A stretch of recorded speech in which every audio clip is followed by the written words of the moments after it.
Juan, cuando quiera comenzamos.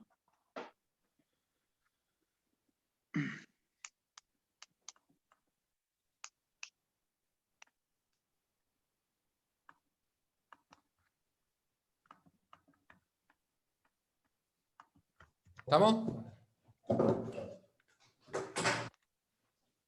Gerardo, ¿ya puedo? Sí, sí. Buenas tardes a todos.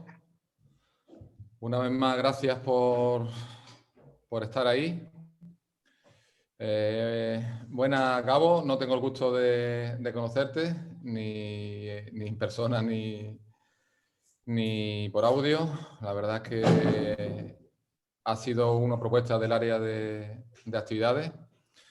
Me han dado muy buenas referencias primero de tu persona, que creo que es lo más importante, y después de tu trayectoria profesional y de tu experiencia profesional, con lo cual me transmite mucha confianza que mis compañeros hayan apostado por tu persona, ¿no? Y darte las gracias, por supuesto, por estar aquí ayudándonos en estos momentos que para nosotros es muy importante aprovechar este impasse para formarnos.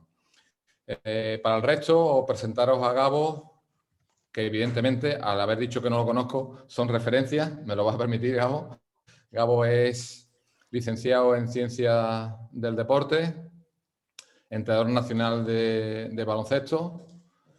Tiene hecho máster en distintas especialidades como educación, formación del profesorado, psicología del deporte y seguramente tendrá alguna que otra más. Yo creo que tiene una amplia experiencia. También ha trabajado deportivamente en otros países con cultura diferente a la nuestra, como son los países nórdicos, que creo que ahí también, tanto en cultura, en sistema educativo, como en métodos de entrenamiento, con jóvenes y profesionales creo que nos puede ser de muchísima referencia.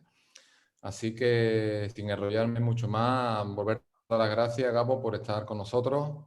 Agradeceros a vosotros que estéis ahí para formarnos, que lo aprovechemos, y también dar las gracias tanto al área de coordinación, a Gerardo, como a los compañeros coordinadores, por el esfuerzo que estáis haciendo, que no es poco, y yo lo vuelvo a decir, y que no suene a peloteo, pero de verdad que seguimos estando muy orgullosos de los compañeros por cada vez que se está produciendo dificultades en este ayuntamiento, que estamos demostrando que estamos ahí más allá del sueldo que cobramos, ¿no?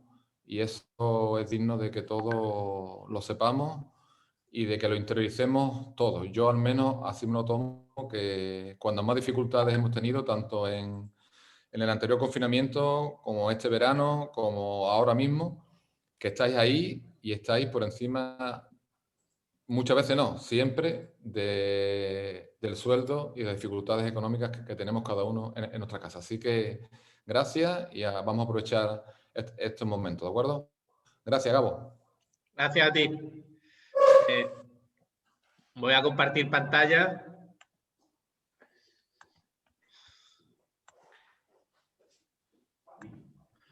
Bueno, en primer lugar, gracias, José, por haber pensado en mí. La verdad que cuando me dijo de liderazgo, sinceramente, esta temporada, por ejemplo, creo que fue uno de mis principales problemas, el no haber sabido liderar o lidiar con jugadores más mayores que yo. Al final, este año que tuve la oportunidad de ser primer entrenador en un mundo profesional o semiprofesional, la mayoría de jugadores era mayor que yo, y sí que al menos el preparar toda esta charla me ha permitido un poco mirar hacia adentro, analizar un poco esos errores que siempre cometemos. Así que por esa parte le agradezco a José que haya pensado en mí. Quería empezar, bueno, yo vengo del mundo del baloncesto.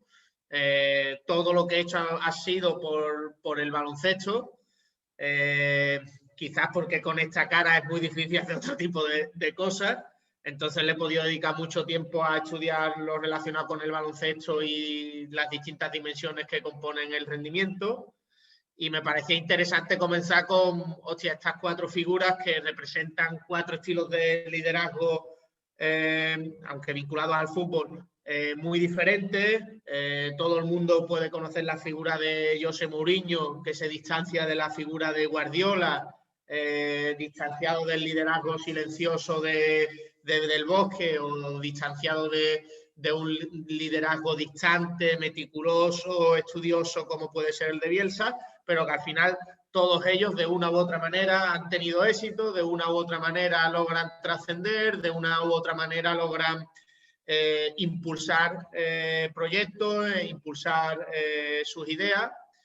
Por tanto, yo creo que tiene algo de innato, tiene algo de muy personal y sobre todo de evitar engañar a los jugadores, porque muchas veces queremos copiar.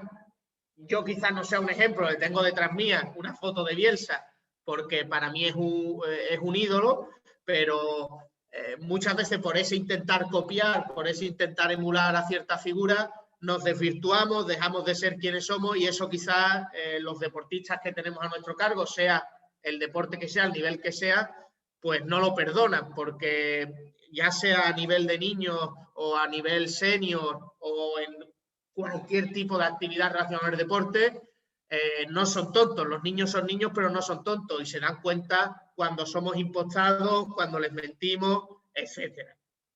Algo de lo que no hablaré aquí durante el tiempo que tendremos es sobre esas teorías del coaching que ahora están tan de moda, esas teorías de excesivo positivismo, etcétera, porque sinceramente creo que reflejan uno de los grandes problemas que tenemos en la sociedad actual, y es que ponen el foco en la persona. Parece que el que no tiene trabajo es porque no busca lo suficiente, es porque no es lo suficientemente feliz, y las cosas no son así, y la realidad no es tan bonita como a veces nos la tratan de pintar. Hay gente que ha cumplido con el sistema, hay gente que hemos estudiado, etcétera, etcétera, y al final no se tienen oportunidades, y no porque uno no las haya buscado. Y muchas veces ese tipo de positividad pone el foco en que el problema lo tiene esa persona, el problema de no poder pagar un alquiler, de no poder comer, etcétera, etcétera, es de la persona que no ha buscado lo suficiente o que no, y creo que no es así.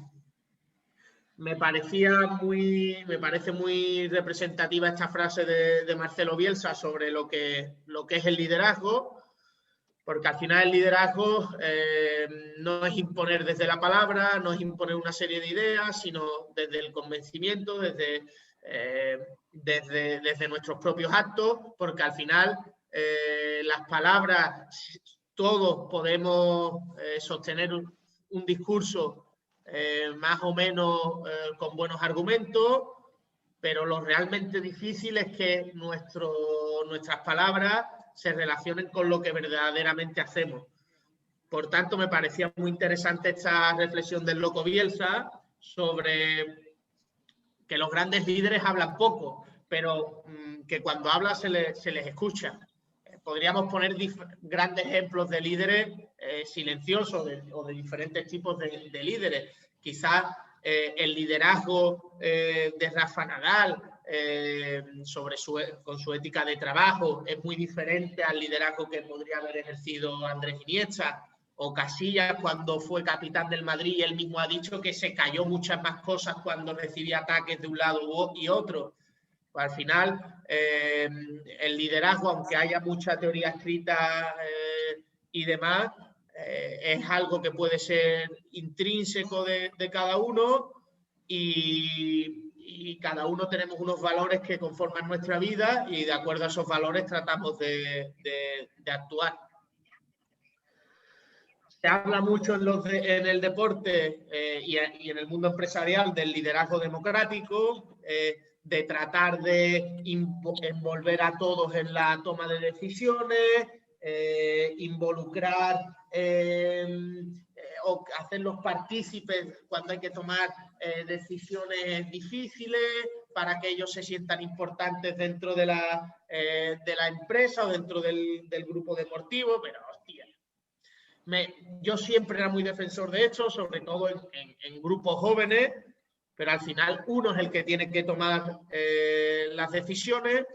Y hace poco un entrenador profesional hablaba de la distancia que había que tener con el grupo. No sé, no recuerdo si era Chema Buceta o quién era, y que al final él decía que el entrenador es el que toma las decisiones, no es lo mismo el capitán que otros jugadores, y que como entrenadores, por ejemplo, no podemos involucrarnos tanto emotivamente con los jugadores, porque al final nosotros somos los que tendremos que tomar según qué decisiones que les harán daño.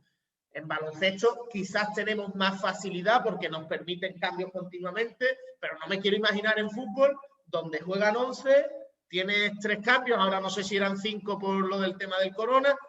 Hostia, ¿y cuántos jugadores van a estar descontentos y cuántos jugadores van a pensar que tú eres un mierda? Si tú no guardas esa distancia emotiva con los jugadores, quizás luego es muy difícil ser justos en la toma de decisiones, que al final los líderes son aquellos que se ven obligados, se ven la tesitura de tomar decisiones. Yo esto lo digo y queda muy bonito, pero sinceramente, y por ejemplo, ahora me acuerdo José, una vez que estuve en Lepe y él dio una charla sobre gestión de grupo, me parece, aplicada al baloncesto, y él hablaba de cómo se involucraba tanto con su grupo de jugadoras. Y creo que, bueno, al final, quienes entrenamos, no lo hacemos por la retribución económica, porque al final es exigua, sino por esos momentos y esas relaciones sociales, relaciones afectivas que construimos. Por tanto, la teoría está muy bien, el papel lo aguanta todo, pero la realidad es otra. La realidad es que los entrenadores nos llevamos muchos de los problemas de esos niños, de esas niñas, de esos jugadores que tenemos, porque al final los tomamos casi como familia, como decía esta semana Roberto Íñiguez, entrenador de Liga Femenina. Por tanto, hay que poner en cuarentena muchas de las cosas que diré, porque la teoría está muy bien. Siempre pongo un ejemplo que es de técnica individual. La técnica individual está muy bien, el papel lo aguanta todo, pero no podemos olvidar nunca que los grandes descubrimientos del deporte los siguen haciendo los deportistas. Pues lo mismo al final con este tema. Quería poner este vídeo de Chema Buceta que hablaba sobre este liderazgo democrático y su punto de vista. Hay que insistir, es decir, el objetivo en el liderazgo, este ejercicio seguro que es muy interesante para fomentar el trabajo en equipo, me parece muy bien, pero si queremos trabajar liderazgo, alguien tiene que mandar. Es decir, hay que hacer un ejercicio en el que alguien tiene que mandar. Porque el liderazgo en el deporte, hay un capitán, hay un entrenador, hay alguien que tal. Es decir, el liderazgo en el deporte no es un liderazgo democrático.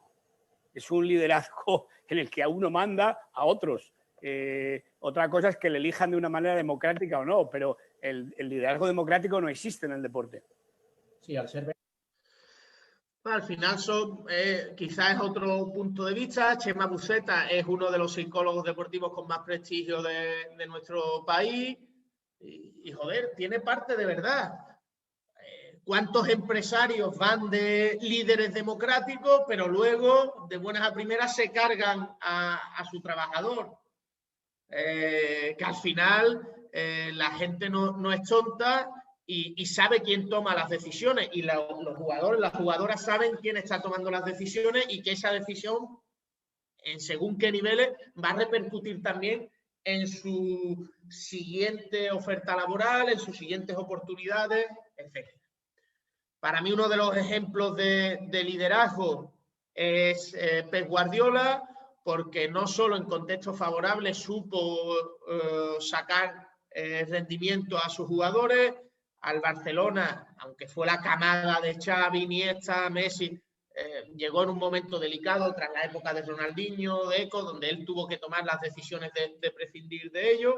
Y aquí hace una serie de reflexiones acerca de qué consiste el liderazgo.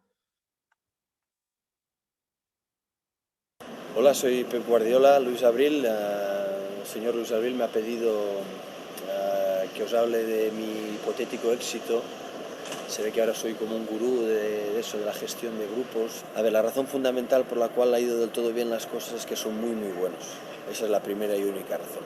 He intentado desde siempre ver que detrás de una camiseta, sea de jugador, de persona del staff, detrás de esto siempre hay una persona, siempre, y hay que llegarle a él.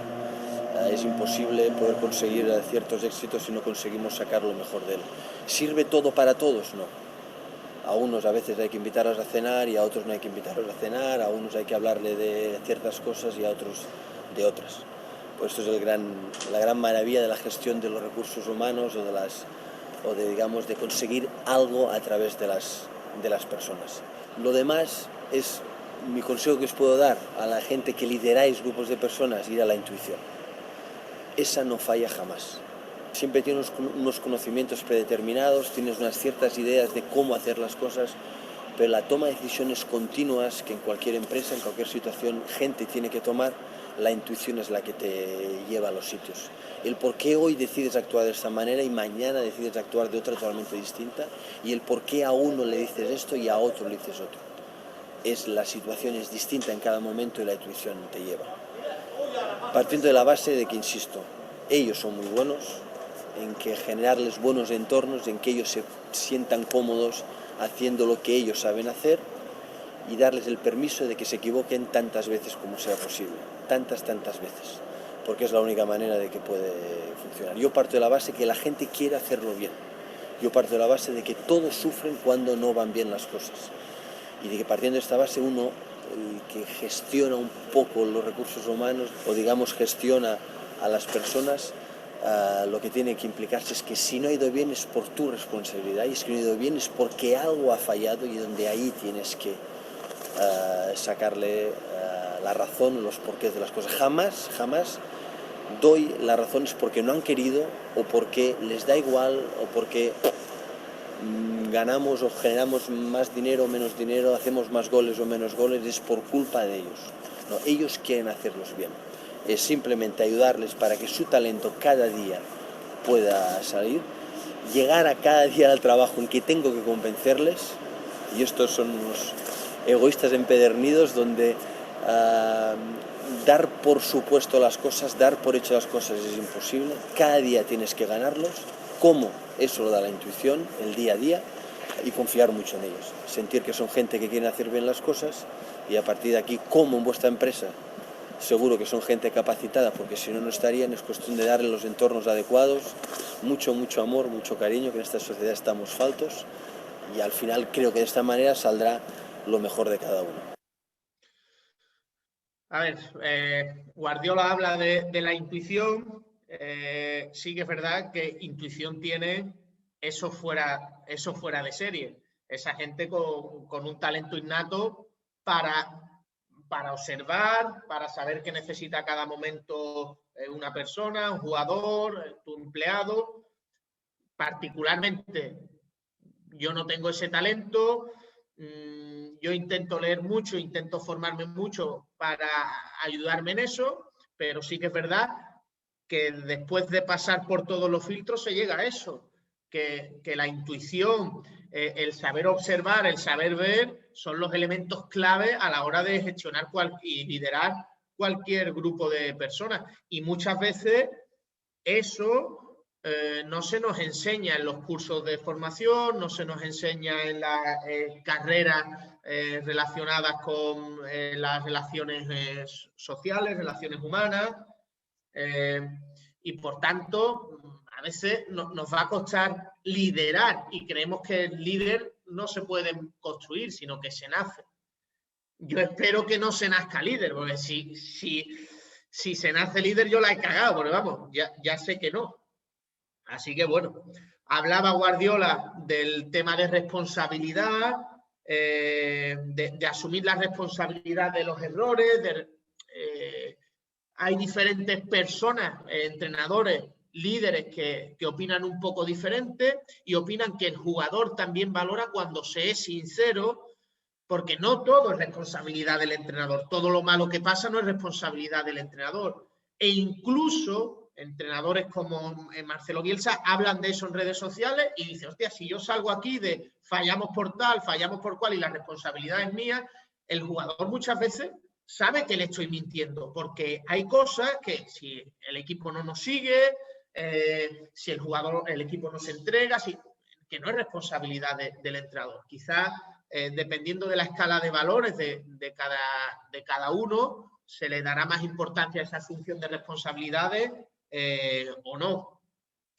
Algo que me parece muy interesante, porque he escuchado mucho sobre ello y creo que para la gestión de grupos es fundamental, sobre todo en la adversidad, es el ser fiel a uno mismo.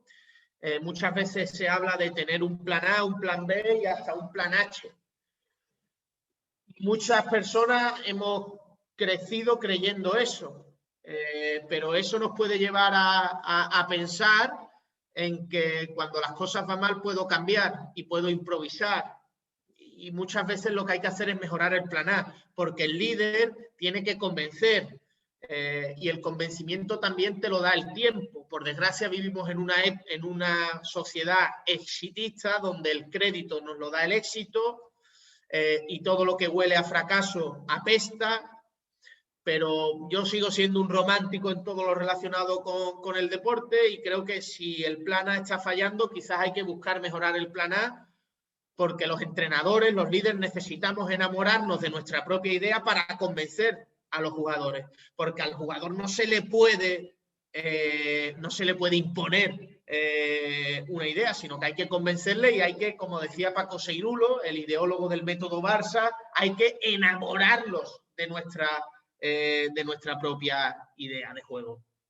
Por tanto, yo lo que creo es en la coherencia en todo el proceso, no en vender a los jugadores que esto es lo importante, esto, y a la hora de la verdad cambiamos todo porque puntualmente nos interesa esto. Yo siempre he tenido algunos dilemas morales cuando tuve la suerte de estar en Cataluña y hablando con entrenadores de las canteras tipo Peña-Barça, ellos decían que, claro, Peña, que es muy reconocido por su modelo o método de entrenamiento, cómo se desarrollan los jugadores, dice, no, nosotros hasta tal edad no empezamos con bloqueos directos o con sistemas de juego, etc. Pero cuando llega el Campeonato de España, sí. Hostia, y tú te paras a pensar, el jugador que no es tonto va a decir, cojones, lo que he estado haciendo antes no es tan útil, porque cuando importa, utiliza otro tipo de cosas y quizás eso nos vuelve incoherentes. El darle la excesiva importancia a la competición en según qué momento nos vuelve quizás incoherentes y no entendemos que la competición es una parte más del proceso súper atractiva para el jugador, para los niños, para nosotros, pero una parte más del proceso, no donde debemos poner todo el foco porque al final eso nos va a inhibir de tomar ciertas decisiones complicadas, nos va a frustrar, no nos va a permitir tolerar el error, etc. Juan Manillo es uno de los grandes estudiosos del deporte. Aquí daba creo que una serie de pinceladas muy interesantes y un poco sobre el liderazgo. Mira, siendo reduccionista, que no me gusta, te diría que hay tres tipos de autoridad. Una personal, una técnica y otra formal. La formal te la da el puesto, entonces ya ahí empiezas, pero esa es la que menos quiere uno. Y las otras dos sí. Si tú tienes autoridad técnica y tienes autoridad personal, la edad pasa a segundo plano y el hecho de que no hayas jugado al fútbol a alto nivel pasa a segundo plano. Al final a la gente, la autoridad es una concesión que el otro te hace a ti. La autoridad no se impone, es el otro el que te la da. Y esa se conquista a diario, sobre todo con el comportamiento. Tu forma de actuar dice mucho más que tus palabras. Entonces, y eso el jugador no es tonto, te termina entregando. Fíjate, me ha tocado entrenar casi toda mi vida a jugadores mayores que yo. Hay entrenadores que llegan desde el miedo al jugador. Y solo por el cargo de entrenador tú sabes que puedes ejercer según qué autoridad. Pero en el momento que el entrenador abandona ese equipo, el jugador dejará de seguirte. En cambio, aquellos entrenadores que convencen con los hechos, que convencen al jugador por lo que mejora, que convencen al jugador por su conocimiento, van a seguir respetándole incluso cuando deja de ser su entrenador. El otro día hablaban de un entrenador muy famoso de baloncesto, Obradović, un jugador NBA, habló de que él era el mejor entrenador que ha tenido. Y el año pasado, por ejemplo, su club, Fenerbahce, de Obradović, perdía más de la cuenta. Pero aún así, trascendía por lo que mejoraba a los jugadores. Hay, en cuanto a las relaciones que se establecen en los grupos, se comenta que hay, o se ha estudiado que se pueden determinar dos tipos de relaciones, que ambas pueden ser exitosas, que ambas pueden hacer que optimizar el rendimiento de los equipos deportivos, pero que reflejan unos valores diferentes de cada entrenador. Se pueden establecer relaciones horizontales y relaciones verticales. Las relaciones verticales donde el entrenador va a aprovechar esa autoridad formal para tener equipos disciplinados. Pero esa disciplina se perderá en el momento que el entrenador deja de estar. En cambio, esas relaciones horizontales son aquellas que trascienden más allá del periodo de tiempo que el entrenador está en un equipo. Y probablemente esas son las relaciones que revolucionan o que construyen procesos. Pero como dijimos antes, es muy difícil establecer ese tipo de relaciones horizontales en el momento en el que tú eres el que tiene que tomar las decisiones y esas decisiones repercuten. Al establecer relaciones horizontales, nuestro vínculo con ellos es mucho más estrecho y por tanto nos costará más tomar según qué decisiones. Esta temporada, por ejemplo, como os he dicho antes, a pesar de que la teoría dice mantener cierta distancia, etc., yo soy una persona que trata de involucrarse siempre. Tuve un problema con un jugador y a las 7 de la mañana del día siguiente salíamos para el partido y a las 3 de la mañana él y yo estábamos en mi casa hablando. Joder, pues que al final uno se involucra tanto que sus problemas son los tuyos y sí que es verdad que cuesta tomar decisiones y los grandes entrenadores, los grandes líderes son aquellos que tienen la capacidad de vincularse con el jugador, de querer a los jugadores que conducen y aún así tomar decisiones. Para ello la transparencia, la justicia, el no engañar al jugador, creo que son elementos relevantes. Julio Velasco, entrenador de voleibol argentino, él decía que lo más justo no es tratar a todos por igual, porque a todos no puedes tratar por igual, porque todos no tienen la misma realidad.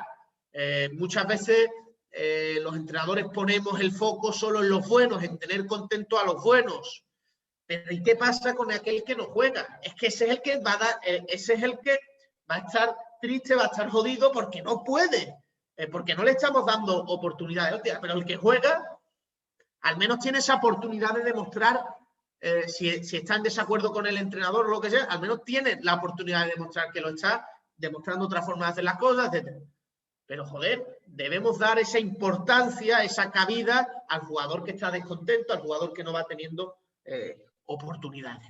Obviamente, esto sobre el papel, como he dicho antes, queda muy bien, pero en según qué mundos, sabes que el que al entrenador le puede dar un contrato puede ser el jugador bueno que juega más y no el otro. Y entonces, de ahí la triste realidad que nos toca vivir muchas veces a los entrenadores, de que dejamos a mucha gente en los caminos por nuestro propio ego, por la propia ausencia de proyectos deportivos a largo plazo. En una temporada de coronavirus como la que estamos viviendo, ¿cuántos equipos en ligas LEP han echado a sus entrenadores? El otro día el Leboro Peña Huesca echa al entrenador David.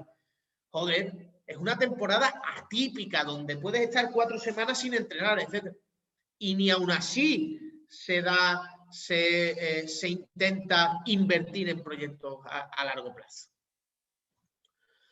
Pep Marí es otro de los psicólogos deportivos de referencia que trabaja tanto en deportes individuales como en deportes de equipo y aquí hace algunas reflexiones sobre los valores o qué define a los grandes líderes? No es un superhéroe, aunque nos lo quieran hacer creer, ni muchísimo menos. En todo caso, un líder hace sentir superhéroes a las personas que lidera haciendo su trabajo. En eso quizás sí. Para ser un líder necesitas cumplir dos condiciones. En primer lugar, ser útil cubriendo una de las necesidades psicológicas que tiene el equipo. No entiendo un líder sin asociarlo a la palabra utilidad. ¿Basta con ser útil? No. Para ser el líder necesitas ser el más útil del grupo, cubriendo esa necesidad. Si en el grupo hay 6, 7, 8, tú para ser el líder tienes que ser un 9. Quizás en otro grupo, para ser el líder en esa necesidad, debes sacar un 10, porque todos tienen un 9. Los grupos se autorregulan, no se fichan líderes, se fichan jugadores. Vayamos a repetir. Creo que algunas ideas claves de Penmarí es la credibilidad que debe tener el líder. Y como hemos dicho antes, hay entrenadores que han tomado decisiones muy duras y los jugadores no hablan mal de ellos por esa sinceridad y por no haber, como decimos, ¿no? Vender humo o venderles la moto. Y otra idea clave es que los líderes son las personas más útiles en un ámbito, en una necesidad básica de un deporte, de un grupo, etc. Y que esas necesidades, esa trascendencia o esos métodos que utilizamos para liderar, pues no son aplicables o no pueden ser los mismos entre grupos, sino que hay que adaptar a esa identidad colectiva y a esas identidades individuales que nos toque liderar. Scott Spahr es un coach muy conocido, con mucha presencia en redes sociales. Fue entrenador del Barça de balonmano durante 2 o 3 temporadas y a partir de ahí, bueno, se dedicó a dar conferencias. No soy muy fan de ese tipo de charlas, pero bueno, tiene cosas muy interesantes, como por ejemplo, en qué consiste liderar y dirigir, que muchas veces puede confundirse. El entrenador, por el hecho de ser entrenador, no es el líder, porque hay entrenadores que no son capaces de emocionar a su grupo. El liderazgo va un poco más de la mano a esas emociones, a ese atacar al corazón. Marcelo Bielsa ponía un ejemplo de que es fácil detectar a un líder en el vestuario. ¿Por qué? Porque al final, si yo cuento un chiste, como no soy un buen líder, pues nadie se reirá. Pero si ese mismo chiste, esa misma broma la cuenta alguien que inspira, el líder natural de ese grupo, pues todos se empiezan a reír. Y al final es un poco ese innatismo del que hablábamos antes. Penmarí diferenciaba entre buen líder y gran líder. Como decía antes, los grandes líderes ponen al equipo por encima de ellos. La realidad a la que nos tenemos que hacer frente, por desgracia, no es así. Y por desgracia no es así ni en formación, donde muchas veces los entrenadores preferimos este equipo que el otro porque este equipo nos va a dar mucha más publicidad, por así decirlo, nos va a permitir obtener un mejor equipo al año siguiente, y al final nos olvidamos de lo más importante, que los más importantes son los niños, las niñas, los jugadores, que son los auténticos protagonistas. Él establece 3 tipos de liderazgo a la hora de liderar grupos. Un primer nivel que es más instructivo, donde el entrenador dirige mucho más el proceso. Se puede dar este tipo de liderazgo en nivel inicial. Servimos de motivación, de inspiración a esos jugadores, pero bueno, los niños, niñas no dominan ese deporte, por tanto nosotros tenemos que dirigir todo el proceso. Un segundo nivel por objetivo y un tercer nivel de los valores que nos identifican como equipo, como grupo, etc. Sin embargo, esto no se puede disociar. Es como el entrenamiento deportivo. Al final, en el entrenamiento deportivo se habla cada vez más de esa teoría de los sistemas complejos, donde todas las dimensiones del rendimiento deportivo emergen simultáneamente y todas se interactúan y todas nutren a todas. Pues pasa un poco con los distintos tipos de liderazgo. Yo, aunque ponga valores o trabaje a partir de esos valores, o sea, obviamente esos valores llevan implícitos una serie de instrucciones, una serie de objetivos. Al final es intentar hacer partícipe a los deportistas o al grupo humano que nos toca dirigir de todo ese proceso. Claves del liderazgo. Estas son una serie de ideas extraídas del curso de Pep Marí de Liderar es Cuidar.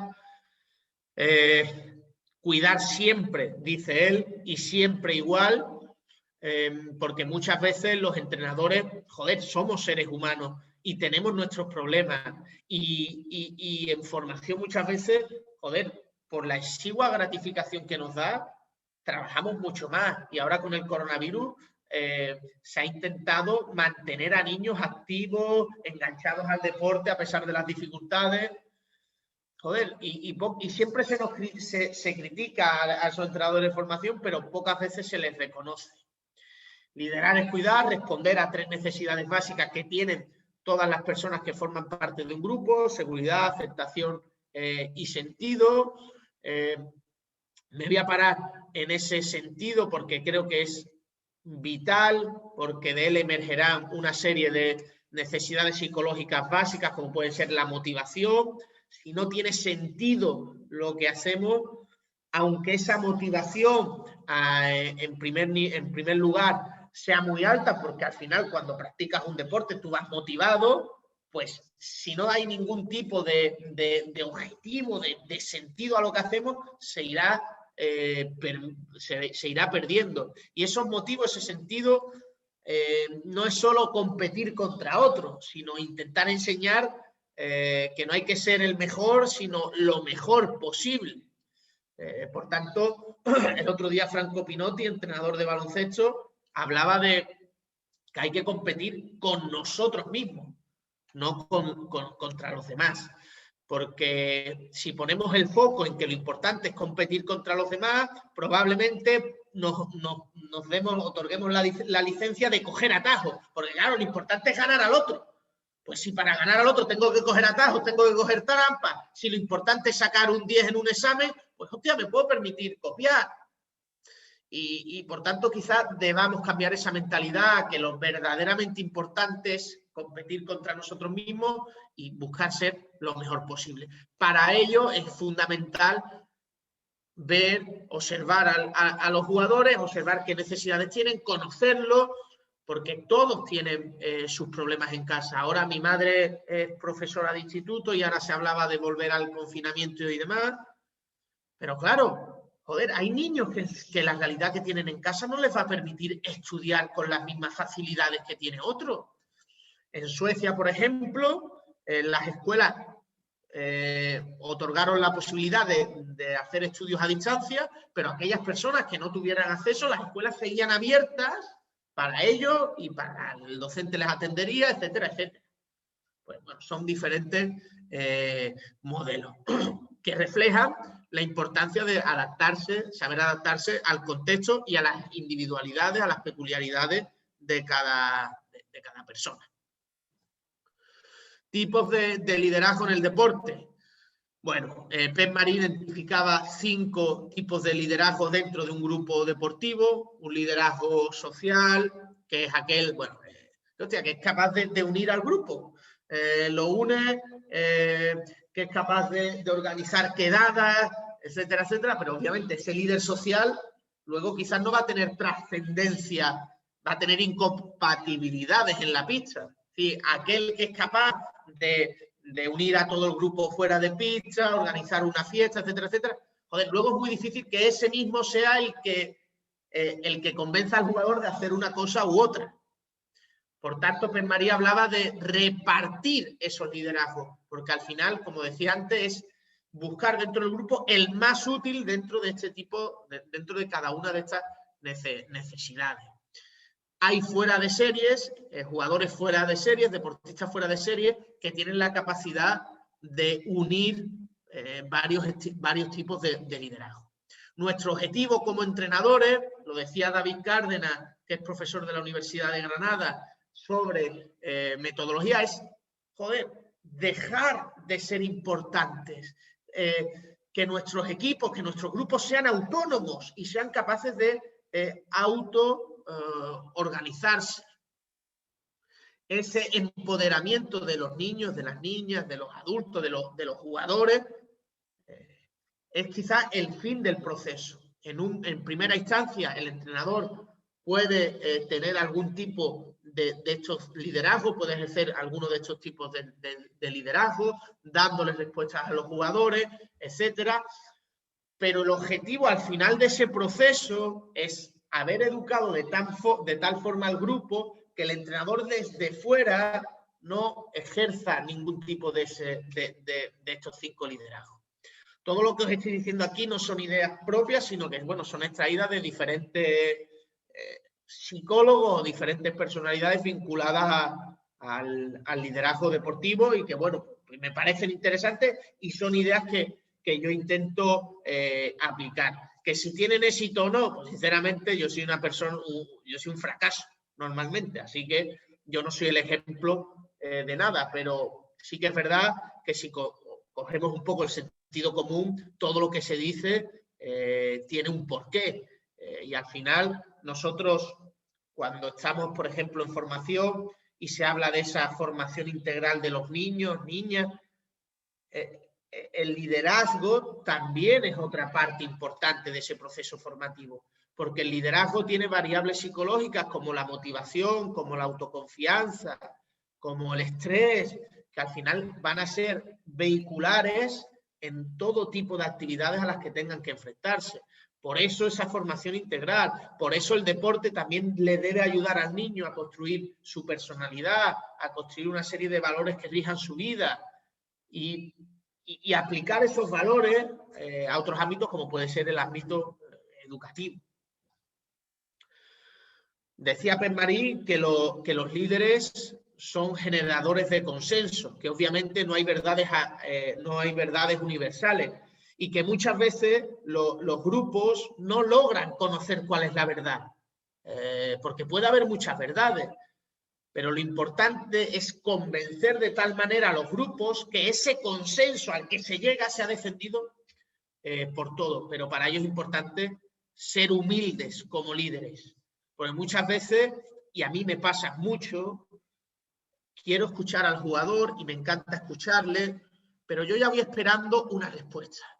Y si no la encuentro, busco la manera de encontrarla. Y al final, pues eso no genera consenso, eso quizás es más imposición. Pongo un ejemplo de Bielsa, porque Bielsa habla de que si no se generan esos consensos, de si todos no son partícipes de esa idea que se defiende, pues tarde o temprano se resquebraja todo el proceso. ¿Y cuándo se resquebraja? Pues cuando se pierde. Cuando se gana, todo el mundo va a seguir, todo el mundo el consenso lo respeta, lo defiende, pero es en la adversidad cuando hay que demostrar esa adhesión a los proyectos deportivos. Esta temporada, por ejemplo, lo poco de temporada que he podido disfrutar en Suecia por el tema del corona, nos pasó. En pretemporada ganábamos todo, daba igual lo que yo dijera, que aquí éramos la hostia del mundo, yo era el mejor entrenador, aquí todo el mundo confiaba, era un entrenador joven que curraba mucho, pero bueno, empieza la temporada, perdemos 2 partidos y ya soy, bueno, el joven sin experiencia. Ya los jugadores se van alejando, ya los jugadores van a decir, ¿por qué en vez de hacer esta defensa no hacemos la otra? Y vas perdiendo esa confianza porque al final el consenso solo se sustentaba en el éxito, solo se sustentaba en la imposición y no en la búsqueda de involucrar a todos en esa toma de decisiones. Hay muchos psicólogos que hablan de de la importancia del diálogo socrático a la hora de conocer al jugador y de cambiar momentos puntuales o de fijar objetivos, etcétera, etcétera, como puede ser este diálogo socrático de extraer la información, utilizas esa información para analizar conjuntamente con el jugador costes-beneficios, en qué punto parte y hasta dónde llega, y finalmente se establece un plan, un programa de acción. Porque muchas veces se genera frustración porque los jugadores no saben, solo valoran a quien llega, solo se valora a quien llega. Y no, hay que valorar desde dónde partimos. Y este tipo de escucha activa, este tipo de observación, lo que nos va a permitir es también que el jugador sepa desde dónde parte para valorar todo ese proceso. El año pasado, por ejemplo, tuve la oportunidad de estar de entrenador ayudante en el club donde estaba este año, y el liderazgo que el entrenador ejercía era agrupaba todo lo malo se lo llevaba él encima, lo que le producía un desgaste. Todas las escuchas con los jugadores se las llevaba él. Pues, hostia, eso es una maleta cargada de piedras que a largo plazo puede saltar de un momento a otro. Yo sí creo mucho en esa interdisciplinariedad, en que si tú formas un cuerpo técnico, un staff técnico, es porque confías en todos. Y quizás ese tipo de reuniones, de diálogo socrático, como dice, debe ser tomada por el entrenador ayudante, por el prepa físico, por el fisio, en ambientes donde el jugador no se sienta cuestionado. Porque muchas veces el jugador da la respuesta que nosotros queremos oír como entrenadores. Y es fácil engañarnos, porque si nosotros estamos esperando una respuesta del jugador y nos da la respuesta que estábamos buscando, ya olvidamos todo. Pero el jugador no se abre a nosotros. Cuando estudiaba Inés, tuve la suerte de que nos diera clase Dani Moreno, el preparador físico de La Peña, y él hablaba de cómo los jugadores se abren en el gimnasio, por ejemplo, sin la presencia del entrenador, sin la presencia del que toma las decisiones directamente. Por tanto, sí que creo que los grandes líderes también deben saber aglutinar las potencialidades, por ejemplo, de su cuerpo técnico e involucrarlo en todo el proceso. Y este diálogo socrático puede ser un buen ejemplo de que el entrenador ayudante haga este tipo de cosas para conocer más al jugador, para que los jugadores puedan confiar en él y sepan que esa información no la va a utilizar en su contra, porque el jugador cuando se abre, nos pasa como a todos, nos volvemos vulnerables. Si nosotros utilizamos esa vulnerabilidad, pues el jugador dejará de confiar en nosotros. Pero si esa vulnerabilidad es una ayuda, es un primer paso para cambiarla, pues el jugador seguirá confiando y lo tendremos, por así decirlo, de nuestro lado, en nuestro barco. Emma Buceta hablaba del triángulo del rendimiento, de cuáles son las variables más importantes a la hora, variables psicológicas, que todo grupo deportivo o que toda persona vinculada al deporte debe tener en cuenta. Pues él hablaba de la motivación, del estrés y por último de la autoconfianza. Es obvio que todo se manifiesta conjuntamente. Aquí hablamos de que la toma de decisiones es más mental, la ejecución es física, pero al final una se nutre de la otra y el óptimo nivel de activación es la que va a permitir que ese óptimo estado mental permita a su vez una buena coordinación muscular, que permita una buena ejecución, etcétera, etcétera. La motivación es lo que siempre, un estado de motivación alto siempre va a mejorar esos niveles de activación que nos permitirá estar atentos, concentrados, que al final será los que nos permitan tomar buenas decisiones. Pero un estado muy elevado de motivación, un estado de nivel de activación muy alto, al final también estrechará el nivel de atención. Por tanto, un buen líder es el que sabe gestionar todo este tipo de emociones o de variables psicológicas. Y me parece muy interesante en formación, que, hostia, nosotros tenemos una enorme responsabilidad con los niños. Quienes vienen a jugar a balonmano, a baloncesto, a fútbol, a voleibol, al deporte que sea, joder, lo hacen con una motivación básica tremenda. Nosotros podemos ejercer una enorme influencia sobre ellos. A medida que se van haciendo mayores y se van acercando más a lo que es el deporte real, aquel deporte que no da tantas oportunidades, aquel deporte donde la competición se pone por encima de los procesos, pues esa motivación se puede ir perdiendo si no se ha trabajado bien antes y si no se ha trabajado bien antes en la construcción de una serie de valores vinculados al deporte, porque el deporte por sí mismo no transmite ningún tipo de valor, porque probablemente los valores que yo transmita como entrenador son diferentes a los que transmite Ricky o los que transmite José o quien sea. El deporte, los valores los conforman las personas que están dentro de ese deporte y que logran difundirlo. El estrés es otra de esas variables que también influirá en el nivel de activación. ¿El estrés es siempre negativo? Pues no. Pues no, y a todos los niveles no. ¿Por qué? ¿Cuántas veces, si estamos en grupo adultos, quizá el ejemplo es mucho más representativo?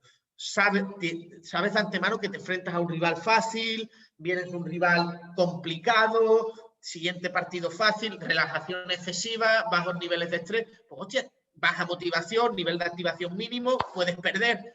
Hay que activar eso estrés, hay que buscar la forma de estresar quizás a los jugadores para también activarlo. Pues bueno, son elementos que muchas veces no tenemos en cuenta dentro del proceso de todos los procesos de entrenamiento y siempre tratamos de mejorar en el conocimiento del juego, etcétera, y a veces se nos olvida esas relaciones humanas que son la base o lo que construyen todo. Pedro Martínez, el otro día, entrenador de Baxi Manresa de baloncesto, hablaba de que ahora en Twitter, y yo soy muy activo en redes sociales, salen muchos entrenadores que, táctica, análisis de esta jugada, pero se olvidan la parte que hay detrás de eso, porque ahora tenemos acceso a toda la información del mundo. Yo soy una persona que no tiene ni idea, pero, coño, si me pongo delante de una pantalla y veo un partido 40 veces, pues alguna idea cojo. El verdadero arte de entrenar y liderar es esa gestión de personas. Es obvio que es necesario un conocimiento de nuestro área, un conocimiento abundante, pero bueno, ese conocimiento ya tenemos fácil acceso ahora. Lo que de verdad marca la diferencia en la actualidad es cómo gestionamos a ese grupo de personas, a los diferentes intereses, a las diferentes expectativas y cómo nos adaptamos a ellos. Porque las necesidades que tiene un niño ahora son probablemente muy diferentes a las que tenían los niños en el siglo pasado. Y bueno, ahora con el coronavirus, mucho más. Así que en esa capacidad de adaptación también puede ser uno de los valores clave de los entrenadores. Condicionantes psicológicos del rendimiento. ¿Qué debemos intentar como entrenadores, como líderes dentro de un grupo?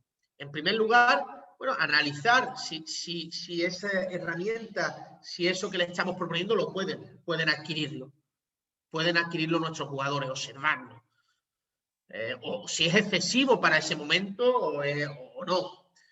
Después de ese poder, si el jugador quiere, hemos sabido motivar, hemos sabido enseñarle esa misión, esos motivos a los jugadores o no. Saber aprender nuestro método de trabajo, a quién atribuyen los fallos los jugadores. Y ya por último, el demostrar en la competición lo aprendido. Pep Marí establecía 4 niveles de ansiedad, porque al final muchas veces ese error, la frustración, el miedo a equivocarse, etcétera, genera niveles de ansiedad. Y bueno, pues esa tolerancia a la ansiedad pasa por cuatro niveles. El nivel más avanzado y el nivel que deberíamos conseguir en ese proceso de autonomía de nuestros grupos deportivos es disfrutar con la propia ansiedad, disfrutar con la competición, no solo tolerar. Estas son ideas de Pep Marí, como he dicho antes. El establecimiento de objetivos, y ya creo que voy acabando, es otro de los elementos clave, como hemos dicho antes. una de las variables psicológicas por autonomía y que todos hablamos de ella, pero incluso como jugadores desde pequeños, es la motivación. Y dentro de esa motivación, el establecimiento de objetivos. Dentro de ese establecimiento de objetivos, como hemos dicho antes, la autoconfianza era un elemento clave. Esos objetivos no pueden ser subjetivos. Es decir, yo no puedo plantear siempre objetivos que dependan de otros, porque eso va a minar mi autoconfianza a medida que no voy consiguiéndolos. Sino reformular los objetivos de modo que hay una gran cantidad de objetivos que dependen de la persona. Si esos objetivos son atractivos, si esos objetivos son consensuados, probablemente tengamos la capacidad de modificar una conducta en la persona. En cambio, si esos objetivos dependen de otros, no los conseguimos porque en el fondo sabemos que dependen de otros, los grados de motivación básica, como hablamos antes, irán bajando. Y el jugador irá perdiendo ese sentido a lo que hacemos. Ahora, por ejemplo, que me encuentro en una época casi de retiro espiritual porque la temporada se nos canceló, pues hostia, uno va perdiendo la motivación. En un primer momento se nos dice, bueno, vamos a estar parados un mes. Pues bueno, con los jugadores hacíamos trabajo de gimnasio, etcétera, etcétera.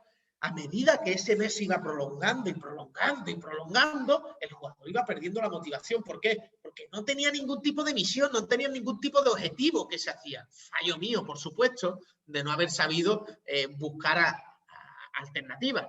Pero para que veáis con un ejemplo la importancia de ese establecimiento de objetivos.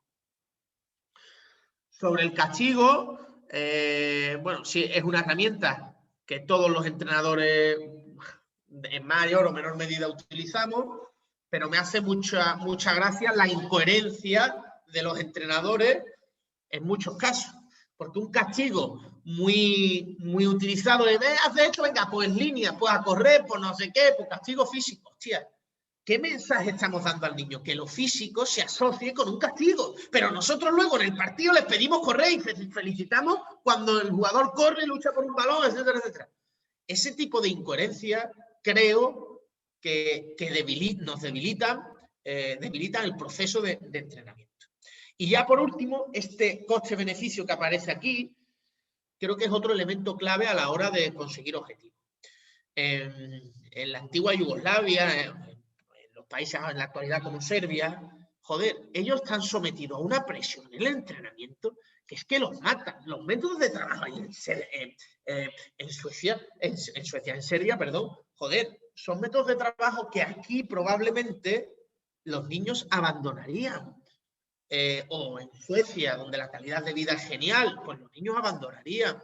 ¿Por qué? Porque el coste en Serbia y el beneficio hacen que el jugador mantenga la motivación, porque el beneficio a lo mejor es salir de una situación de pobreza.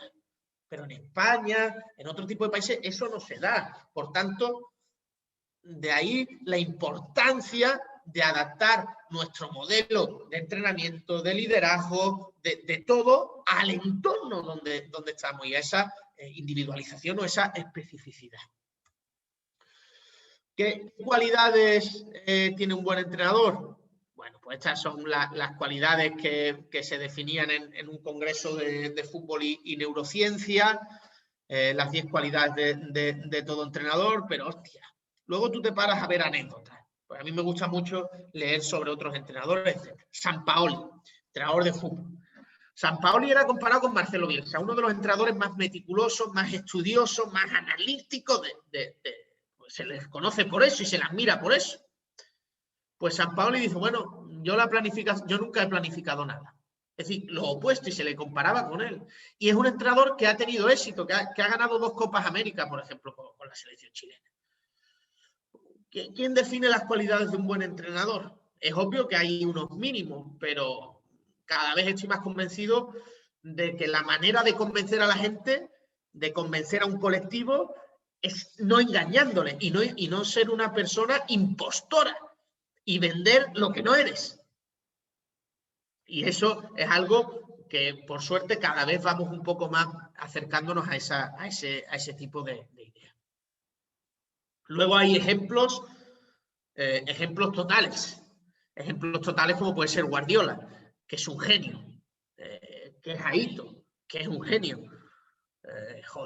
Pues probablemente toda la teoría que he dicho antes o todas las ideas a este tipo de genios pues se le quedan muy cortas.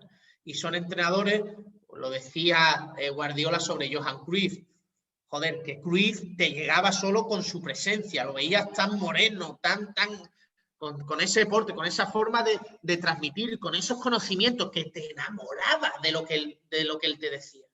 Pues bueno, esos son fueras de serie que como en todo lo hay, pero hay muy pocos y nos permiten quizás a los terrenales seguir disfrutando del deporte. Y a modo de conclusiones, para acabar, pues creo que lo importante es que cada uno saque aquello que le haya podido servir. A mí me ha servido un poco para conocer, criticar un poco todo lo que he venido haciendo este tiempo. Creo que en la gestión de grupo es básico el liderazgo, porque al final, independientemente del nivel, lo decía un profesor en el INEF de Barcelona, hostia, si tú trabajas la fuerza con niños, muy mal lo tienes que hacer para que el niño no mejore la fuerza. Pues con el deporte pasa lo mismo. Si tú entrenas, muy mal lo tienes que hacer para que el niño no mejore. ¿Qué es ese plus? Joder, ese plus es lograr llegarle, lograr emocionarle. Joder, el talento acaba imponiéndose.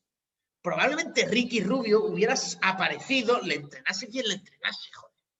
Pero hay entrenadores que saben llegar y que saben dar oportunidades. Y Ricky estuvo en un contexto donde en la Peña le da la oportunidad a Aito, que ha seguido dando oportunidades. En la selección española en los Juegos Olímpicos del 2008 también le da la oportunidad. Hostia, que todo influye. Así que bueno, dejo de compartir y si alguien quiere preguntar algo. Espero que José deje de mandarme WhatsApp, que me distrae.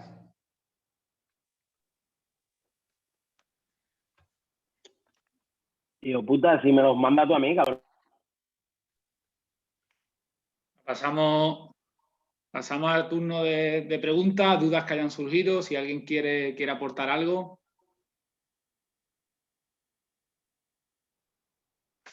¿A quién se anima?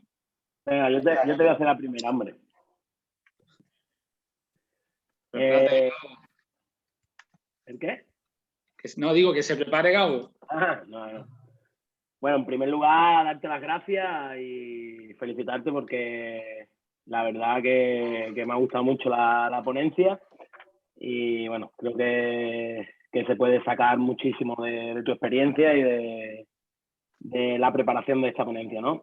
Te quería preguntar algo que creo que nos puede venir bien a todos los entrenadores y que a ti te ha pasado quizá este año en un contexto profesional, pero que a nosotros también nos puede pasar, que es cómo afrontas el liderar un grupo en el cual tú eras antes, digamos, el segundo líder o no, estabas, como tú has dicho antes, detrás de un líder que lo absorbía todo y probablemente ese grupo estaba hecho a otro líder, ¿no? Y son cosas que suelen pasar también en nuestras escuelas deportivas, que a lo mejor cogemos un grupo que ha estado trabajando muchos años con otro entrenador, que está súper hecho a ese otro entrenador, o puede pasar que estabas el año anterior de segundo y este año lo coges de primero. ¿Cómo afrontas tú coger ese grupo e intentar llegarle a los niños y a las niñas y poder ejercer como líder? Gracias. Yo recuerdo una anécdota cuando jugaba en Mini, en el Zimbis de San Fernando, que tuvimos al mismo entrenador 4 años, Mini Vázquez, Benjamín, etcétera, y cuando él se enteró que ya en infantiles iban a cambiar al entrenador, uno puede tomar 2 caminos, o intentar convencernos de que esa opción es buena, o intentar convencernos de que esa opción es una mierda y que el que debería seguir es él. A la hora de ayudar al siguiente líder o al siguiente entrenador que aparezca. La suerte que tuve este año, por ejemplo, es yo estuve con Boris lo hizo todo en el club, Él fue quien dijo al club que me dieran a mí la oportunidad. Entonces, claro, eso ya genera un clima de confianza muy diferente a que si él hubiera dicho, no se la deis, si él hubiera ido por detrás a los jugadores a decirle que no va algo, etcétera, etcétera. Ese clima de confianza es vital. Y ahí es un poco lo que decía antes del ego de los entrenadores. ¿Cuántos entrenadores en formación no quieren soltar a su equipito del alma? Porque están ganando. Y al final ponemos, más en valor nuestra figura como entrenador que lo que de verdad les conviene a ellos como niños en formación. Este año, por ejemplo, yo sí, yo mido unos 77, yo soy un enano, soy gordito y era más joven que todos los jugadores que tenía. O biche, yo estaba cagado, la verdad, a la hora de cómo dirigirme a ellos. Además, mi inglés es un inglés como mi castellano, muy gaditanizado.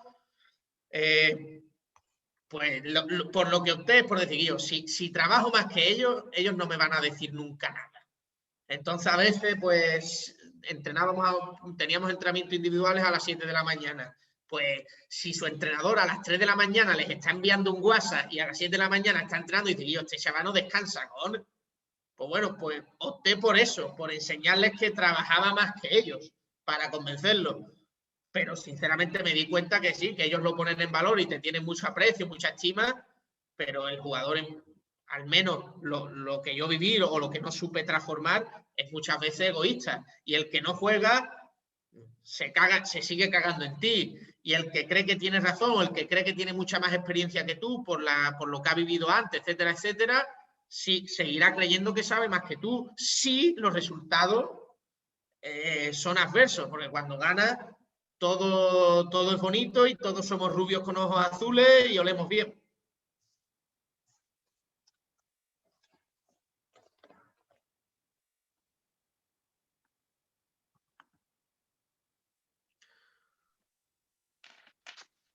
¿Más preguntas por ahí?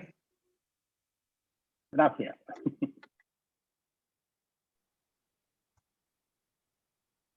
Nadie se anima. Gabo, muy buena. Lo primero, agradecerte también, con José, la charla. Yo creo que el concepto de líder es muy amplio, ¿no? Y hay muchas cosas en las que podemos estar de acuerdo y otras en las que podemos tener diferentes opiniones. Es un concepto, no sé, cada uno puede tener un concepto diferente de lo que es un líder y nada, tampoco me voy a poner a hablarte sobre lo que yo pienso, porque no voy a ir directamente a la pregunta, que es más enfocada al trabajo de un entrenador, sobre todo de baloncesto. A la hora de tratar con el jugador que no juegas, a ese jugador que te refieres o a esos jugadores que tú te refieres tanto, ¿cómo tratas tú de mantenerlos motivados? Porque yo pienso que un entrenador, lo primero es llegar a cada jugador, ¿no? Eso es importante, y ser líder, porque no creo que la figura de entrenador, por ser entrenador, no tienes por qué ser el líder, ¿vale? También pienso yo que en cada situación hay un líder y el entrenador tiene que ser capaz de ser líder y de convertir en líderes a sus jugadores para que en diferentes situaciones a sus jugadores y a su cuerpo técnico, como tú has dicho, con el preparador físico que es más cercano a ellos, pues te va a transmitirle diferentes cosas los jugadores a él que los jugadores a ti. Cada uno al final tiene su jerarquía y no creo que haya que confundir esa jerarquía con el liderazgo, ¿no? Tampoco, ¿no? Por eso creo que el entrenador, que es al final el gran gestor de grupos, tiene que saber convertir en líderes a sus jugadores. Por lo tanto, la pregunta es esa, que ¿cómo mantienes tú motivados o cómo crees tú que puedes transmitir a esos jugadores que también son líderes, a esos jugadores que no juegan? No sé si me has entendido. No, sí. Por ejemplo, un problema esta temporada fue a la hora de a quién decidíamos que era capitán. Yo pensaba que no era tan importante la figura del capitán. Que sí, que todo el mundo siempre hablamos de sí, que el capitán es importante, pero yo siempre pensaba, tampoco será para tanto. Al final uno se da cuenta que el capitán va a ejercer una gran influencia sobre esos jugadores. Por ejemplo, sobre el jugador que juega menos. El jugador que juega menos, obviamente, no puede estar contento. Pero sí que es verdad que la temporada pasada, con uno de los jugadores que no jugaba nunca, pues él, coño, me agradeció lo que me implicaba con él en su proceso de mejora, porque él se daba cuenta que nos preocupábamos por él. Y al final, joder, un jugador, si él se da cuenta que tú te preocupas por él, no puede estar contento porque no juega, pero no te hará la putada a ti.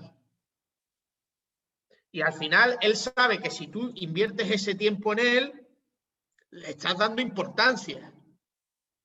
Y a la larga creo que así aceptará el rol.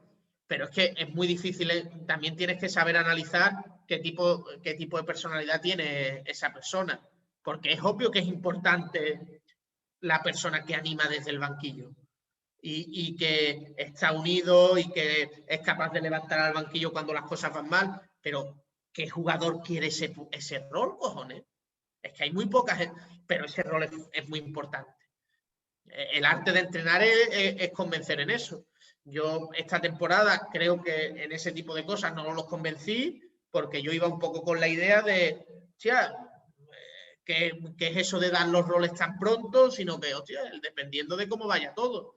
Pero creo que al final es importante que cada uno sea consciente de su rol, y que obviamente en competiciones largas, como puede ser una temporada de baloncesto, ese rol puede ir fluctuando por la mejora del jugador, etcétera, etcétera. Pero si tú dejas claro desde dónde parte el jugador, lo acepta, creo que tenemos mucho ganado. Pero claro, esa conversación es difícil tenerla.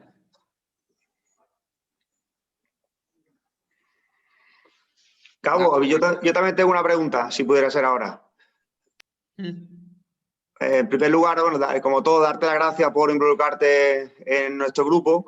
La charla me ha gustado mucho, sobre todo porque al final te replanteas cosas que pensábamos que estaban como ya bien hechas. Hemos pasado quizás un poco por alto el dentro del liderazgo. Creo que no es lo mismo ser líder de un equipo mini, por ponerte un ejemplo, de un equipo cadete, porque evidentemente a la hora de plantearte las cosas, creo que hemos pasado por alto el nivel de adaptación que tiene que tener un entrenador. No es lo mismo entrenar una selección, un equipo profesional, como un equipo de formación, como el nivel de experiencia que tiene ese entrenador. Entonces, la duda que nos surge, o que me surge, o que creo que nos surge a la mayoría de coordinadores, y tú seguramente también te la has planteado, tú, si fueras coordinador de un club de formación como es el nuestro, no de élite, formación, que aquí va lo mismo, el gordito que se apunta a última hora, como el niño con talento que tiene opciones de meterse en selecciones, tú, a la hora de estructurar el organigrama de monitores, ¿dónde pondrías a los entrenadores con mayor experiencia? ¿En la base, en la fase de la pirámide, o le darías el primer equipo o el equipo con supuestamente mayor proyección?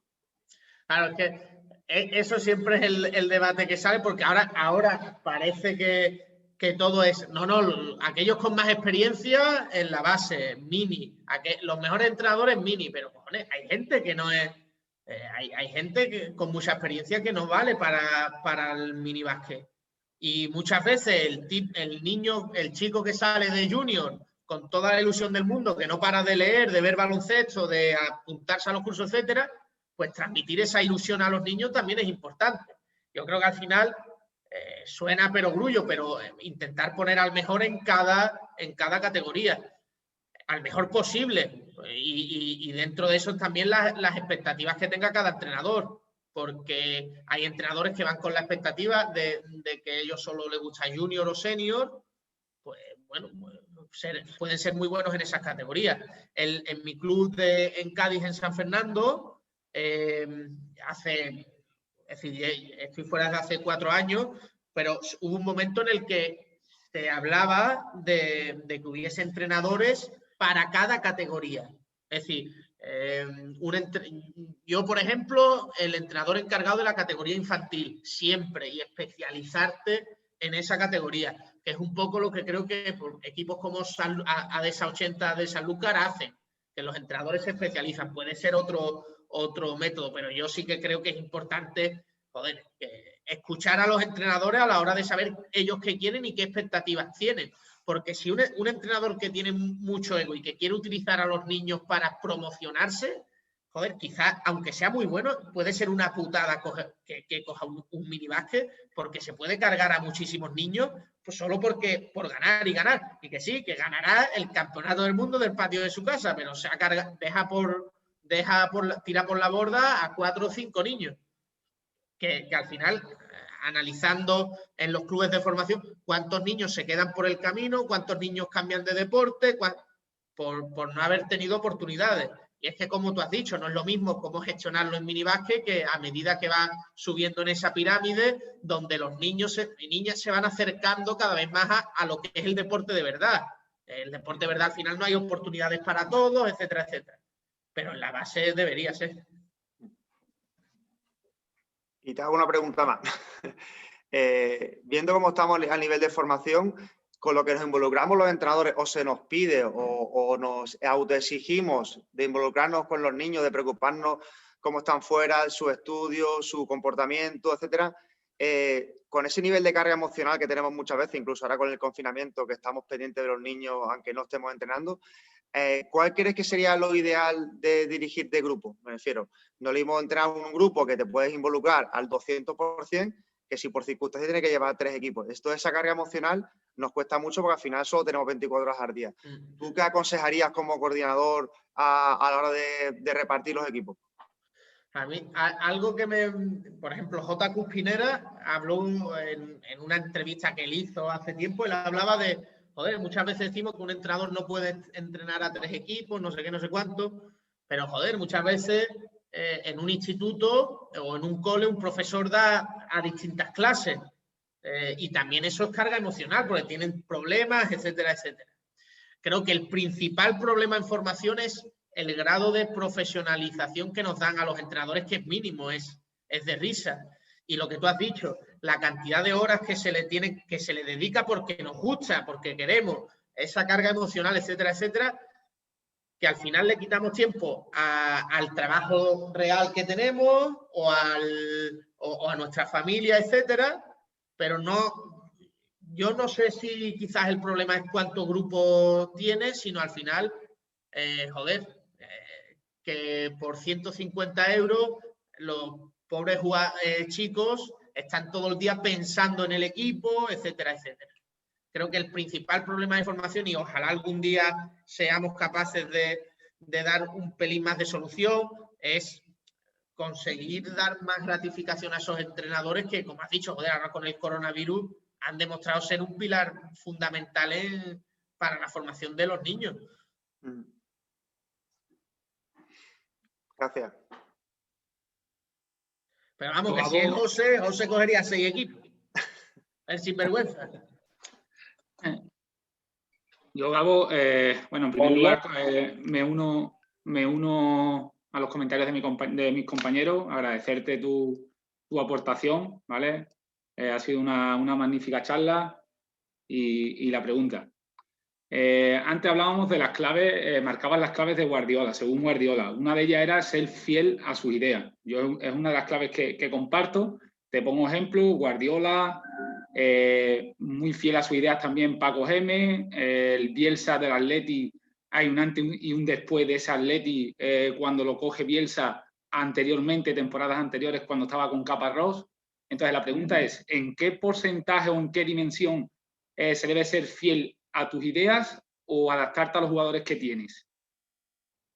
Claro, es que la mayoría de personas que hablan sobre la gestión de grupo y demás ponen muy en valor la flexibilidad de saber adaptarte a los equipos que estás. Sí que es verdad que Guardiola, por ejemplo, yo no tengo ni idea de fútbol, pero Guardiola sí que modifica un poco su estilo de juego teniendo siempre el mismo eje, ¿no? Ese juego de posesión, de dominio, de presión en campo contrario, etcétera, etcétera, que es el germen. Quizás esos principios más fundamentales es lo que no puedes cambiar nunca para no desvirtuarte como entrenador. Pero no porque creas que tu idea es la mejor del mundo, sino porque al final el entrenador tiene que convencer a los jugadores.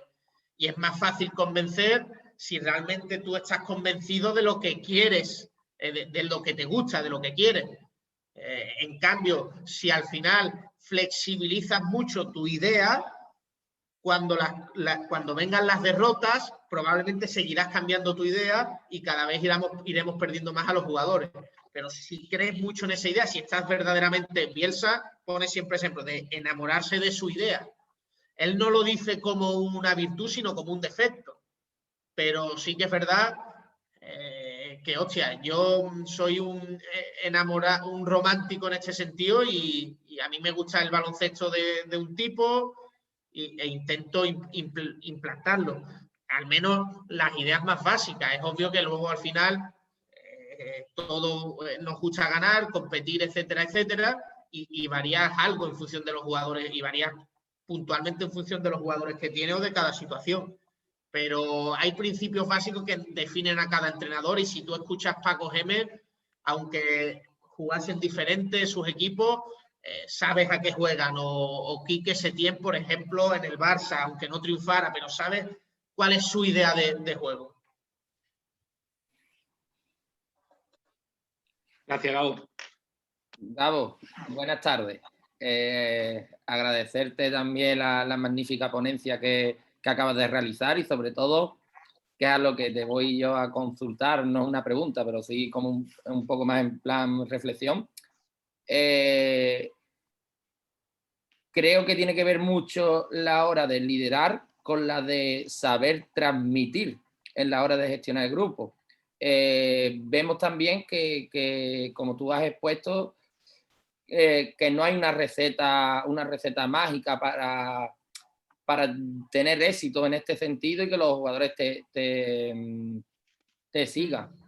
¿En qué valor pone tú la forma de transmitir todo? Porque puede haber entrenadores que son magníficas personas o que tengan un gran conocimiento del deporte en sí, pero después no transmiten, no saben llegar a ese jugador a la hora de transmitir los propios valores de su persona o los propios conceptos del juego.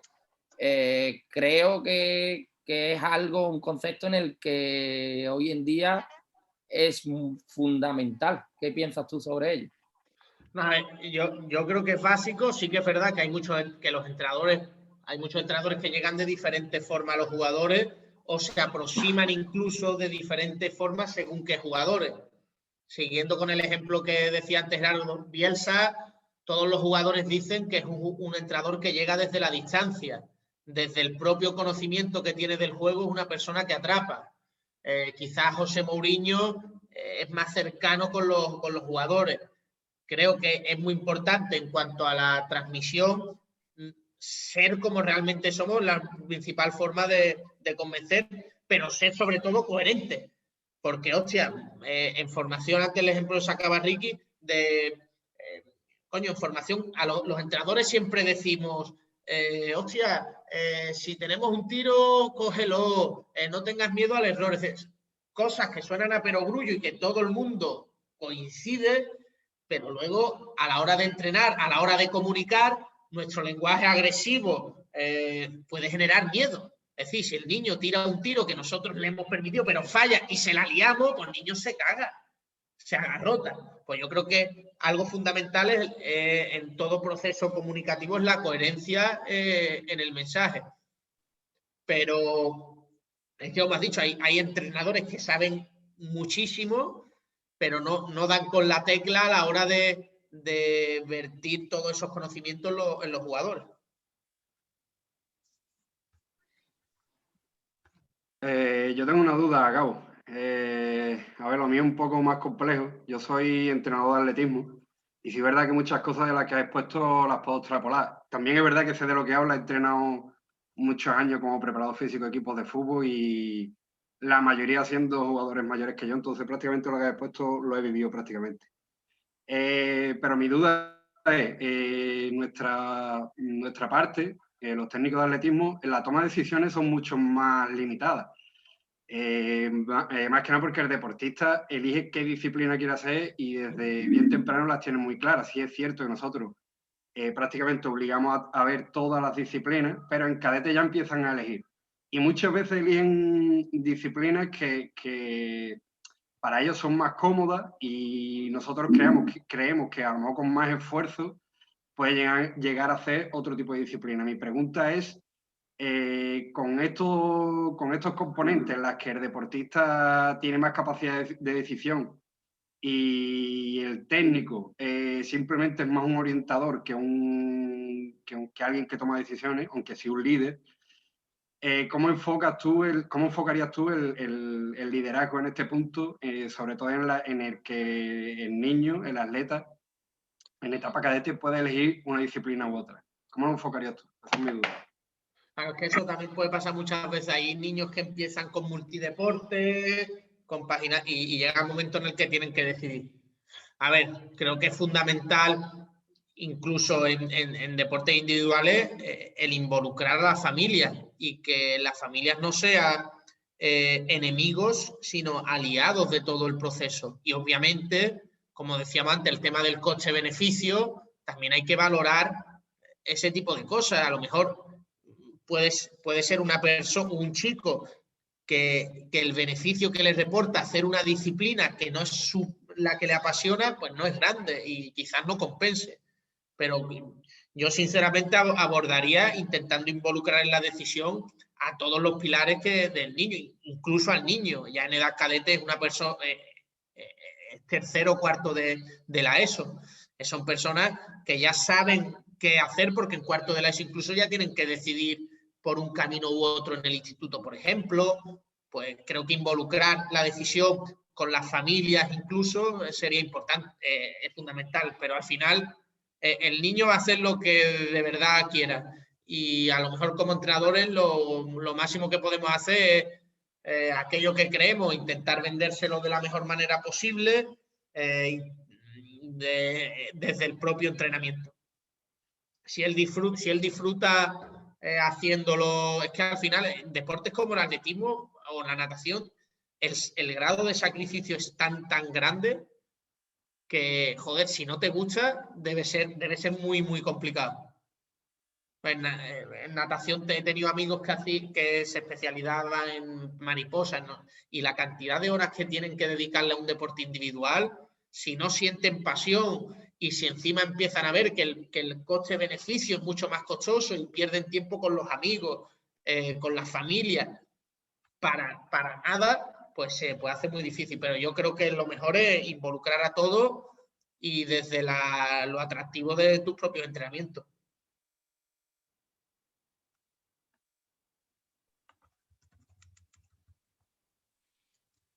Gabo, yo al hilo de la pregunta de Ramón, que es mi entrenador además, yo también soy atleta, entrenador de atletismo y entrenador de baloncesto. A nivel de atletismo, a un niño al que le gusta el atletismo, pero no tiene interés por superarse a sí mismo, ya no a nivel de competición, ¿de qué manera se puede tocar a ese niño para inculcarle, aunque sea el valor de la superación, para intentar ser mejor uno mismo? No, claro, que eso es... Ahora podríamos aquí delirar y llegaríamos a conclusiones que están de puta madre sobre el papel, pero al final cada niño es un mundo. Pero por desgracia es que vivimos en un momento en el que todo es corto plazo. Todos los niños, incluso nosotros tenemos acceso a todo al instante. Nos quedamos en lo superficial de todo. Yo sigo pensando que cambiar una serie de hábitos es muy, muy difícil. Ya en edad de cadete empieza a ser casi imposible cambiar ese tipo de hábitos si no hemos sabido inculcar la superación, la resiliencia, que ahora está muy de moda, desde edades tempranas y que el propio niño haya disfrutado. Por eso creo mucho en relación a lo que decía Ricky en cuanto a los proyectos deportivos en formación, que hay que dar muchísima importancia a la base, porque es cuando vas a crear ese tipo de hábitos, esos automatismos, por así decirlo, y que el niño o la niña se familiarice con esos valores que queréis transmitir a través del atletismo. Pero si esos valores no se han sido capaces de transmitir en edad cadete o junior, yo creo que es muy difícil cambiarlo, porque todo ese bagaje que tienen detrás ejerce una gran influencia. Por eso es lo importante, también lo que decía, de poner a los mejores en edades tempranas, también favorece eso. que te garantices que se inculquen que se arraiguen una serie de valores que luego en edades cadetes o más avanzadas te sigan sirviendo y todo siga un hilo conductor. El problema es cuando en infantiles les decimos en atletismo X cosas y en cadete queremos cambiarlo todo porque ahora el niño se quiere ir del deporte. Joder, debemos haberlo sabido anticipar antes, observando antes según qué comportamiento, también analizándonos a nosotros mismos como entrenadores, pero no sé, al final es sobre el papel todo, el papel lo aguanta todo.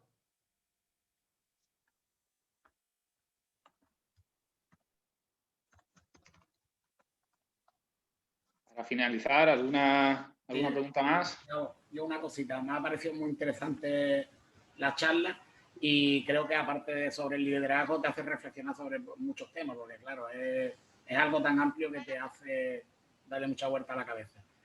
Yo quería tener una opinión personal tuya sobre qué relación le das tú a los valores con el liderazgo. O sea, ¿tú personalmente crees que una persona que tenga unos valores estables y influye mucho en ese liderazgo? O porque hemos visto casos que a lo mejor con un gran liderazgo y unos valores que poco sólidos. Casos Bilardo, Mourinho, los más conocidos, ¿no? Y ¿cómo crees tú que influye esos antivalores en ese liderazgo? A ver, sinceramente, por ejemplo, si nos paramos a analizar el tema Mourinho, joder, es una persona que al tercer año ya los jugadores empiezan a distanciarse de su modelo, de su método. Quizás por lo que tú dices, por esa ausencia de valores. No soy quien para cuestionar ninguno de ellos, pero vamos, ojalá hubiera ganado la 10ª millonésima parte de lo que han ganado ellos como entrenadores. Pero sí que es verdad que se nos llena la boca de que el deporte son valores, etcétera, etcétera, pero luego vemos ejemplos en el mundo profesional que no son tal y que la transmisión de valores, que son además nuestros referentes, cae en el olvido. Pero sí que creo que en el largo plazo los entrenadores que de verdad trascienden, los entrenadores que dejan un pozo en los jugadores, independientemente de cada categoría, son aquellos entrenadores que tienen unos valores arraigados, porque al final el deporte es un complemento más que forma a la persona. Nosotros somos quienes somos también por los entrenadores que hemos tenido en etapas de formación cuando jugábamos, etcétera, etcétera. Y un ejemplo muy, muy interesante, Bielsa se lo puso al Cholo Simeone. Cuando Bielsa entraba a la selección argentina, el Cholo en la Lazio, no recuerdo, fue campeón de la Liga Italiana como jugador y él le dijo, hostia, pues solo se van a acordar de lo que habéis logrado vuestros hinchas, porque no jugaban a nada, porque era un equipo sin valores. Quizá eso pasa muchas veces a los equipos de Mourinho, que no se muestran valores. En cambio, entrenadores como Bielsa, que tienen unos valores arraigados por encima de la victoria, la derrota, el éxito, el fracaso, etc., trascienden aunque no ganen. Bielsa perdió 2 finales con el Athletic de Bilbao 3-0, al año siguiente casi descienden y en Bilbao se siguen acordando de él.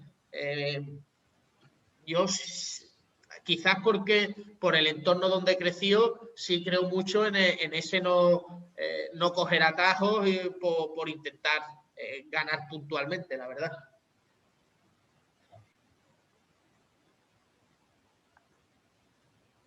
En ese aspecto también hay que saber diferenciar entre el deporte educativo, ¿no? Que es el que tiene más la escuela y al final pretende educar a unos niños, ¿no? A unos niños y unas niñas, y el deporte profesional. Hay diferentes métodos y la utilización de valores es diferente, ¿no? No tiene nada que ver. No creo que lo que funciona en el deporte profesional te debe funcionar en el deporte educativo. Yo creo que es totalmente... No sí se que es puede comparar, verdad que vivimos en un momento, por ejemplo, donde a los deportistas se les ha seguido pagando millonadas y en España se han perdido 600.000 puestos de trabajo. Si encima no les podemos exigir que se comporten como referentes sociales que son, joder, no sé, es que a mí sinceramente es imposible pero creo que el deporte profesional debería ser un espejo donde de verdad mirarnos, porque al final es que se miran los niños que tenemos, los cogen como espejos. Pero es que, como tú dices, al final solo valoran quien llega y el ganar. Y al principio, que con lo del corona parecía que podía ser un momento donde nos hiciera cambiar un pelín de perspectiva, etcétera, etcétera, quizás nos está haciendo lo contrario. Nos está volviendo más individualistas, etcétera, etcétera.